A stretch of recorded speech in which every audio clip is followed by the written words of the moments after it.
এখন হয়েছে আমি আনারস খাবো, মানে খালি পেটে আনারস খাবো। খালি পেটে আনারস খালি গ্যাস খালি দেখেন কেমন মিষ্টি।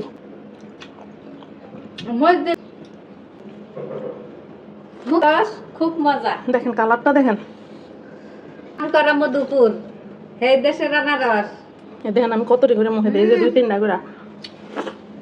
গাড়ির মধ্যে যে আনারস বেছে না মনিমা দেখলেন তো কি পরিমাণ আনারস আমি খাইতে পারি। তো আপনার দর্শকদেরকে কিছু বলেন, আপনার দর্শকরা আমার আনারস খাওয়াবে নাকি জিজ্ঞাসা করেন। আমার দর্শকের আনারস খাবো, যে দর্শক ভাইরা বোনেরা মধুপুরের কারা আছো, মধুপুরের কেন আসো আমার ফেসবুকে বাবির লিগে মধুপুরের আনারস নিয়ে এসো।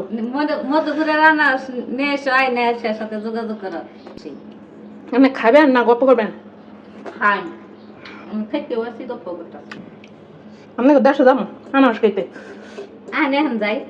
আরে বেরিয়ে যে আপনি রসের মধ্যে মাখায় নিবেন, এই যে আপনি রসের মধ্যে মাখায় পরে খাইবেন। যা ভাই এই দেশি ফল খাওয়াইলে যাবো। হ্যাঁ আনারস, গাছের পাকা আম, লিচু, জাম।